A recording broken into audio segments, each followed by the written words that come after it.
Hello everyone, welcome back to my channel হৈমস kitchen. আজকের হৈমস কিচেনে খুবই মজাদার একটি রেসিপি নিয়ে হাজির হয়েছি। আজকে আপনাদের সাথে শেয়ার করব 1.5 কাপ বেসন দিয়ে কিভাবে পারফেক্ট মিহিদানা লাড্ডু তৈরি করতে পারবেন সেই রেসিপি। আশা করছি সবার কাছে অনেক অনেক ভালো লাগবে। যারা নতুন রাঁধুনি বা মিষ্টি একেবারেই তৈরি করতে পারেন না, তাদের জন্য আজকের রেসিপিটি খুবই উপকারে আসবে। তো ভিউয়ার্স, চলুন তাহলে শুরু করা যাক আজকের রেসিপি, বেসন দিয়ে মিহিদানার লাড্ডু।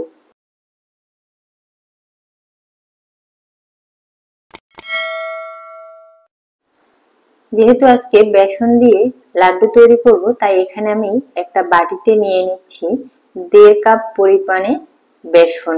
এই বেসনটা কিন্তু আমার বাসায় তৈরি। আমি চাইলে এই বেসনের রেসিপি লিংক কমেন্ট বক্সে দিয়ে দিব।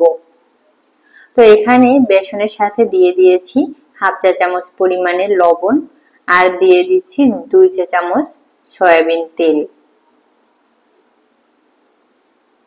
এরপরে আমি এখানে অল্প অল্প করে পানি অ্যাড করব আর এই বেসনের একটা ব্যাটার রেডি করে নিব। এখানে একেবারে অনেক বেশি পানি একসাথে ব্যবহার করবেন না, অল্প অল্প করে পানি দিবেন আর হাত দিয়ে মিক্সড করে নেবেন। চামচের থেকে এখানে হাত দিয়ে মিক্সড করে নিলেই বেশি ভালো হয়। চাইলে এখানে হ্যান্ড উইক্স ব্যবহার করতে পারবেন। তো এরকম একটা পাতলা ব্যাটার রেডি করে নিতে হবে। এরপরে একটা প্যান নিয়েছি, প্যানে দিয়ে দিব তেল। এই বেসনের ব্যাটারটা ভাজতে কিন্তু অনেক বেশি তেলের প্রয়োজন হবে না, একেবারে ডুবো তেলে ভাজার দরকার নেই। অল্প কিছুটা তেল দিয়ে আপনি এই ব্যাটারটাকে ভেজে নিতে পারবেন। তো তেলটা মিডিয়াম গরম হয়ে এলে এর ভিতরে আমি অল্প অল্প করে ব্যাটার দিয়ে দিলাম। আপনি যে কোনো শেপ করে এই ব্যাটারটাকে ভেজে নিতে পারবেন, গোল লম্বা, মানে আপনার যেরকমটা মনে চাইবে সেরকমটাই ভেজে নিতে পারবেন। চুলার আঁচটা মিডিয়ামে রেখে এই ব্যাটারগুলোকে ভেজে নিতে হবে। আর এমন ভাবে ভাজবেন যাতে করে এটার উপরগুলো খুব সুন্দরভাবে ক্রিস্পি হয়, কিন্তু একেবারে লালচে কালার করে ফেলা যাবে না। যদি এখানে বেশি লালচে কালার করে ফেলেন তাহলে কিন্তু বেসনের কালার ভালো আসবে না। তো দেখুন, এটা কিন্তু হালকা যখন বাদামি কালার হয়ে আসবে তখন এটাকে তুলে নিতে হবে। আমার এগুলো হয়ে গেছে। আর এগুলো এমন ভাবে তুলে নেবেন, যে পাত্রে তুলবেন সেই পাত্রে একটা টিস্যু রেখে তার উপরে তুলে নেবেন, যাতে করে এর বাড়তি তেলটা টিস্যুটায় চুষে নিতে পারে। তো এখন আমি বাকি ব্যাটার গুলোকেও বিভিন্ন শেপে ভেজে নিচ্ছি। একবার গোল করে ভাজলাম, আবার একটু লম্বা করে ভেজে দেখাচ্ছি। তো আপনার যেরকমটা মনে চাইবে সেরকম ভাবে ভেজে নিতে পারবেন। তো আমার সবগুলো ব্যাটার ভেজে নেওয়া হয়ে গেছে। দেখুন উপরটা কত সুন্দর ক্রিস্পি হয়েছে। এখন আমি একটা ছোট ব্লেন্ডার জগ নিয়েছি। দেখুন, এটা একেবারে যে ছোট ব্লেন্ডার জগটা থাকে সেটা নিতে হবে। তো এর ভিতরে আমি যে বেসনের ব্যাটারটা ভেজে নিয়েছিলাম সেগুলোকে ছোট ছোট টুকরো করে দিয়ে নিচ্ছি। আমি এগুলোকে এখন গুঁড়ো করে নিব, কিন্তু এই যখন এই বেসনের ব্যাটারগুলো গুঁড়ো করে নিবেন তখন অবশ্যই একটু সাবধানে গুঁড়ো করতে হবে, যাতে করে একেবারে এইগুলো মিহি না হয়ে যায়।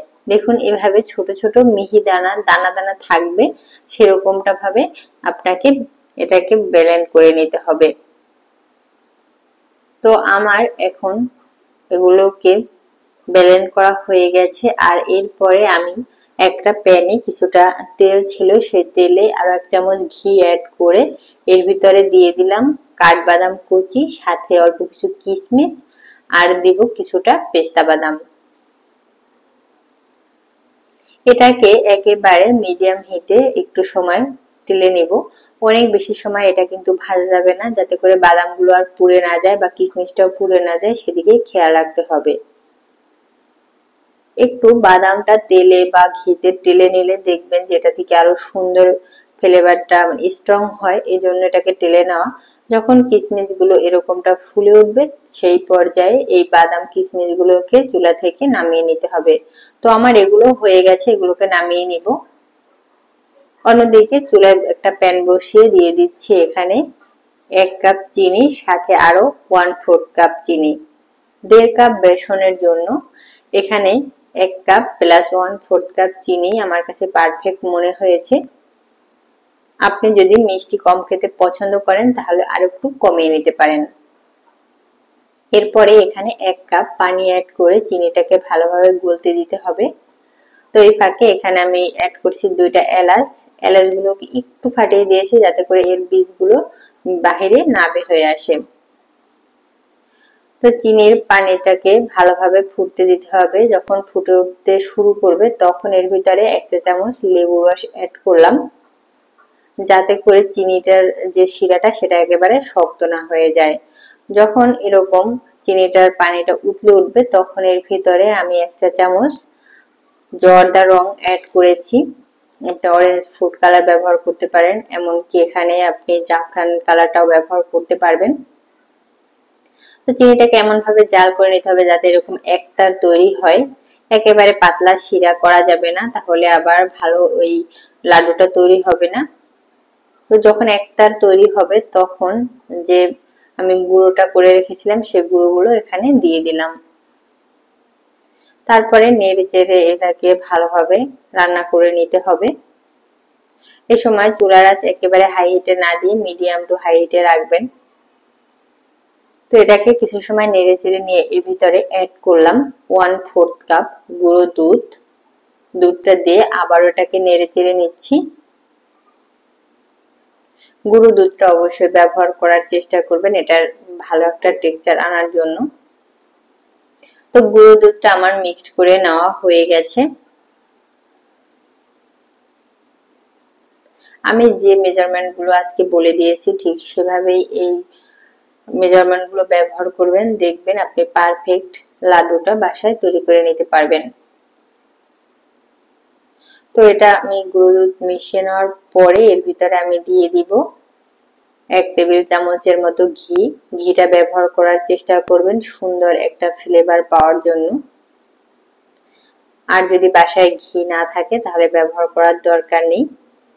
তো ঘিটা দিয়ে আবারও আমি এই লাড্ডুর খামির সাথে ভালোভাবে মিক্সড করে নিচ্ছি। তো এটা যখন দেখবেন এরকম কড়াই থেকে প্রায় উঠে আসতে শুরু করেছে তখন বুঝবেন এটা প্রায় হয়ে এসেছে। এই পর্যায়ে আমি যে বাদাম কিশমিশ গুলো ভেজে রেখেছিলাম সেগুলোকে দিয়ে দিলাম। তো বাদাম কিশমিশটা দিয়ে আবারও ভালোভাবে এগুলোকে এই লাড্ডুর খামের সাথে মিক্সড করে নিতে হবে। আজকের রেসিপিটা খুবই সহজ, যদি আপনি পারফেক্ট ভাবে সব উপকরণগুলো ব্যবহার করতে পারেন দেখবেন আপনিও পারফেক্ট লাড্ডু বাসায় তৈরি করতে পারবেন। তো আমি যে 2টা এলাচি দিয়েছিলাম সেগুলোকে আমি ফেলে দিচ্ছি, কারণ আমার লাড্ডুর খামিটা তৈরি হয়ে গেছে। এটাকে আমি এখন চুলা থেকে নামিয়ে নিব। একটু ঠান্ডা হতে দিব, অনেক বেশি ঠান্ডা হতে দেওয়া যাবে না। একটু গরম গরম থাকা অবস্থাতে আমি এটাকে লাড্ডু শেপ নিয়ে তৈরি করে নিব। এই যে দেখুন, এটাকে আমি অল্প অল্প করে এখান থেকে খামি নিয়ে লাড্ডুর শেপ দিয়ে নিচ্ছি। তো এটা কতটা সুন্দর হয়েছে ভিডিও দেখেই বুঝতে পারছেন। আর এটা খেতে যে কতটা টেস্টি সেটা বাসায় তৈরি না করে বুঝতে পারবেন না। তো এই যে আমি অল্প উপকরণ দিয়ে যতগুলো লাড্ডু তৈরি করেছি, এতগুলো লাড্ডু বাইরে থেকে কিনতে গেলে কিন্তু অনেকগুলো টাকার দরকার হয়। তো আমি যে উপকরণগুলো ব্যবহার করেছি এগুলো কিন্তু অনেক কম দামি, অল্প একটু বেসন একটু চিনি, তো সেটা বাইরের থেকে অনেকটাই কম। তো ভিউয়ার্স, আমি একটু সাজানোর জন্য উপরে পেস্তা বাদামের কুচি দিয়ে দিলাম। আজকের এই রেসিপি আপনাদের কাছে কেমন লেগেছে অবশ্যই আমাকে কমেন্ট বক্সে জানাবেন। যদি ভালো লাগে লাইক শেয়ার কমেন্টস করতে ভুলবেন না। আর আমার চ্যানেল নতুন হয়ে থাকলে অবশ্যই আমার চ্যানেলটিকে সাবস্ক্রাইব করে নেবেন। আমি একটা লাড্ডু আপনাদের ভেঙে দেখাচ্ছি যে এর ভিতরটাও কতটা সুন্দর হয়েছে। দেখুন এটার ভিতরটা কতটা সুন্দর হয়েছে। তো ভিউয়ার্স, টাটা।